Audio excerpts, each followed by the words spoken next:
Morning. Good morning.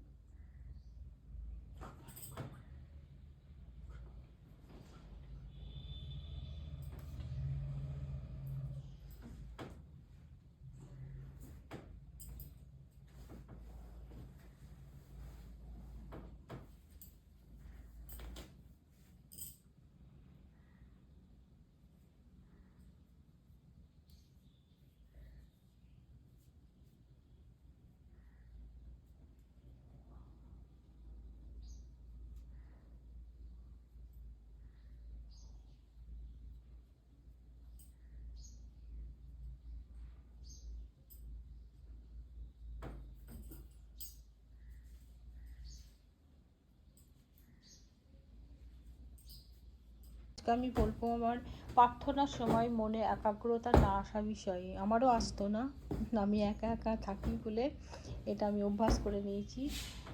তো কী হয়, মন তো প্রত্যেকেই চঞ্চল, আমাদের সবার মন, আমার বলে না, প্রত্যেকেরই আর কি। সে মনকে বশে আনা আর কি কী করে করতে হবে আর কি, আমি যেমনভাবে করি সেইটাই বলছি। তো একান্তে যদি বসি, একা বসে থাকলে বেশি ভালো হয়, তখন আমাদের মন একটু স্থির থাকলেও বসে থাকে না। তো আমাদের ইচ্ছা থাকা সত্ত্বেও তো সবসময় আমরা চিন্তা করি এটা কি, আজ কী রান্না হবে, কী করবো, কী খাবো, এইসবই চিন্তা থাকি, ওই দিকেই লিপ্ত হয়ে যায় আমরা।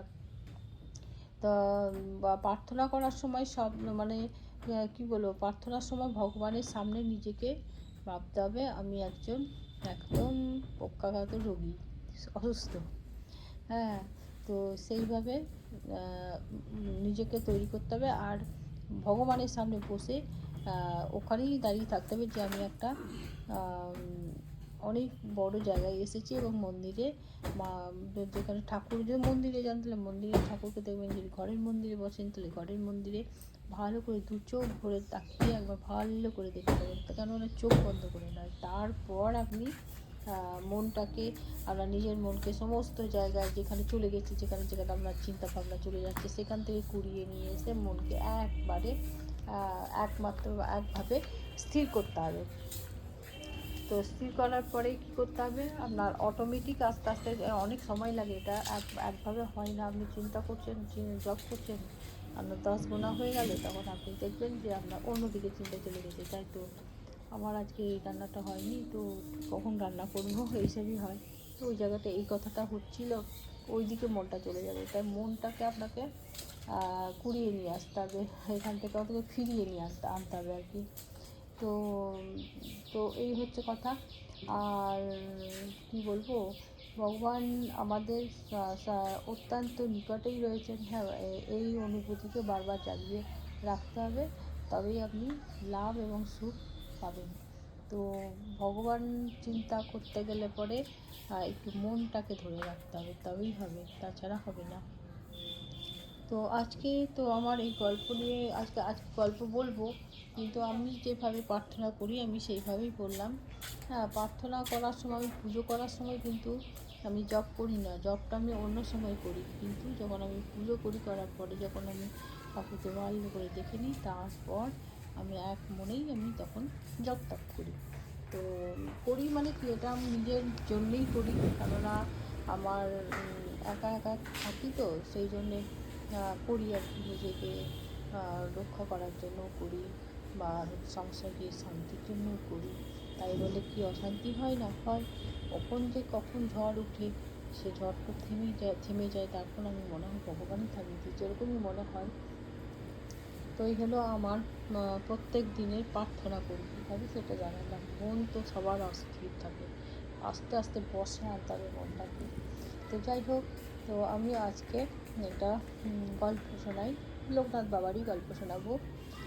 তখন ঢাকা থেকে উচ্চশিক্ষিত কয়েকজন বাবাকে দর্শন করতে এসে বাবার সঙ্গে অনেক বিষয়ে আলোচনা করলেন। লোকগুলি বিজ্ঞানে বিশ্বাসী। বাবা বুঝলেন এরা শিক্ষিত বটে, কিন্তু প্রকৃত জ্ঞানের আলো তাদের মধ্যে প্রবেশ করেনি। ইন্দ্রিয় বলে অতীন্দ্রিয় বলে যে কিছু আছে, সে বিশ্বাস তাদের নেই। বেলা তখন দ্বিপ্রহর, লোকগুলি আশ্রমের প্রসাদ খেয়ে ঢাকায় ফিরে যাওয়ার জন্য প্রস্তুত হলেন। কিন্তু বাইরে তখন সূর্যদেবের প্রচণ্ড তেজে চারিদিক উত্তপ্ত হয়ে উঠেছে। বারোদি থেকে ঢাকা বেশ কয়েক মাইল পর এই প্রচণ্ড রোদে তারা এতটা পথ কীভাবে যাবে, এই চিন্তা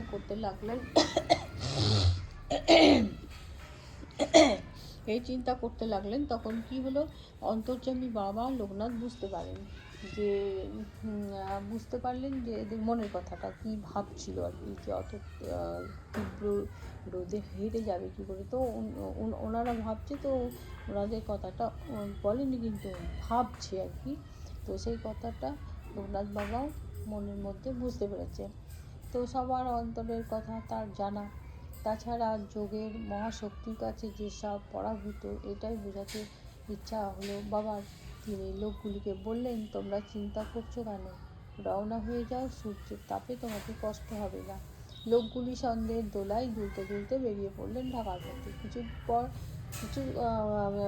কিছু দূর যাওয়ার পরই তারা দেখলেন কোথা থেকে এক খণ্ড কালো মেঘ এসে সূর্যদেবকে ঢাকা দিয়ে দিয়েছে। এই আশ্চর্য ব্যাপারটা দেখে তারা বিস্মিত হয়ে ফিরে আসেন ভারতীতে বাবার কাছে ব্যাপারটি জানার জন্য। লোকগুলি ফিরে আসতেই বাবা সব বুঝে প্রসন্ন হাসি ফেললেন, বললেন, তোরা ফিরে এলি কেন? লোকগুলি সমস্ত কথা বাবার কাছে নিবেদন করে বললেন, বাবা, আপনার আদেশ মতো আমরা রওনা হয়েছিলাম, হঠাৎ কোথা থেকে এক খণ্ড কালো মেঘ সূর্যে ঢাকা পড়ে যায়, তাদের দেহে আর রৌদ্র তাপ লাগে না। বাবা হেসে বললেন, ভালোই তো, তোরা ছায়ায় চলে যা। তখন লোকগুলি বললেন, বাবা, আমাদের মনে একটা সংশয় দেখা দিয়েছে, আপনি দয়া করে আমাদের সন্দেহ দূর করুন। বাবা বললেন, কি জানতে চাস তোরা বল। লোকগুলি বললেন, আমরা জানতে চাই, আপনার ইচ্ছাতেই যদি সূর্যদেব মেঘে ঢাকা পড়ে থাকে এবং আমাদের ছায়া দান করে থাকে, তাহলে বলুন আমরা কোথায় পৌঁছালে সূর্যদেব আবার মেঘমুক্ত হবে। বাবা বুঝতে পারেন লোকগুলির মনে তখনও সন্দেহ আছে, বাবার এই অলৌকিক বিভূতি বুঝতে চান না তারা, তাই প্রশ্ন করছেন বাবাকে। ভৌতিক বিজ্ঞানে শিক্ষিত হয়ে মানুষ ভুলে গেছে নিজেকে, ভুলে গেছে তার অন্তর্নিহিত শক্তির কথা। মানুষের মধ্যেই যে বিরাট শক্তি আত্মগোপন করে আছে, এ খবর তারা জানে না, দেখিয়ে দিলেও তারা বিশ্বাস করতে চায় না। বিজ্ঞানের ওপরেও যে আধ্যাত্মিক বা বিজ্ঞান আছে, অধ্যাত্ম বিজ্ঞান আছে। তো শক্তির লীলা দেখিয়ে দেবার জন্য লোকগুলিকে বললেন, তোরা ঢাকার কাছে পৌঁছলেই মেঘ সরে গিয়ে রোদ উঠবে, তোরা রওনা হয়ে যা। লোকগুলি বাবার কথা শুনে রওনা হয়ে যান। মাইলের পর মাইল তারা হাঁটতে থাকেন এবং সূর্যও ঢাকা থাকে কালো মেঘে। অবশেষে ঢাকার উপকণ্ঠে আসতেই মেঘ সরে গিয়ে আবার রোদ ওঠে। বিস্মিত হয়ে লোকগুলি বাবার উদ্দেশ্যে বারবার প্রণাম জানায়। বাবার অধ্যাত্ম শক্তির কাছে তাদের বিজ্ঞানের শিক্ষা তুচ্ছ হয়ে যায়। তারা বুঝতে পারে যে আধ্যাত্ম শক্তির কাছে বিজ্ঞান শক্তি অত্যন্ত তুচ্ছ। তো এইগুলো তো গল্প আমি পড়েছি বই থেকে, কিছু জায়গায় হয়তো বলতে গিয়ে ভুলেও গেছি, হয়তো যদি ভুল ত্রুটি হয়ে থাকে ক্ষমা করবেন। তো আমার এই গল্পের মধ্যে দিয়ে পুরো কাজটাই আমার দেখালাম।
চলে এলাম ছাদে জামা কাপড় কিনতে।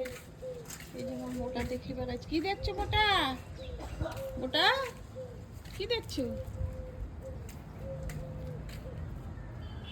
ঘুরে ঘুরে দেখবে। দাঁড়াও কাকি, এটা এটা একটু উল্টো করে দিতে হবে। মোটা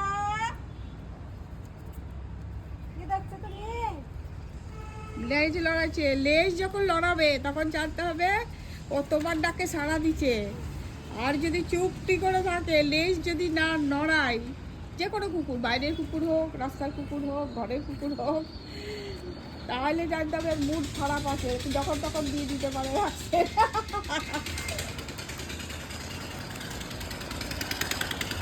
জয় শ্রী শম্ভু, নমস্কার। আপনারা সবাই কেমন আছেন? আশা করছি সবাই খুব ভালো আছেন। আমার আজকের এই নতুন ভিডিওতে আপনাদের সবাইকে স্বাগত জানাই। আমার পুজো কমপ্লিট হলো, এখন আমি রান্না করব। তো দেখি কি রান্না করি, তো আপনাদের সঙ্গে শেয়ার করব।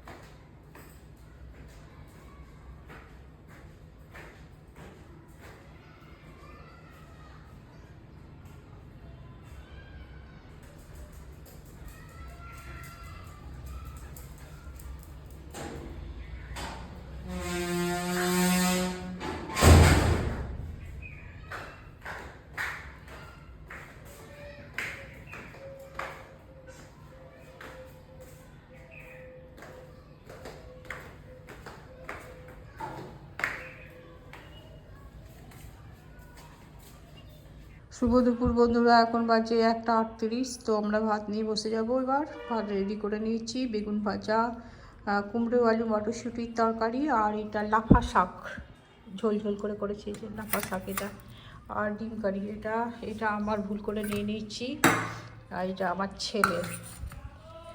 আর এই যে এটা আমার, আর এই যে মোটা খাচ্ছে। তো এই হচ্ছে আমাদের দুপুরের মেনু। সবাইকে শুভ দুপুর জানাচ্ছি। আপনারা সবাই ভালো থাকুন, সুস্থ থাকুন, সাবধানে থাকুন।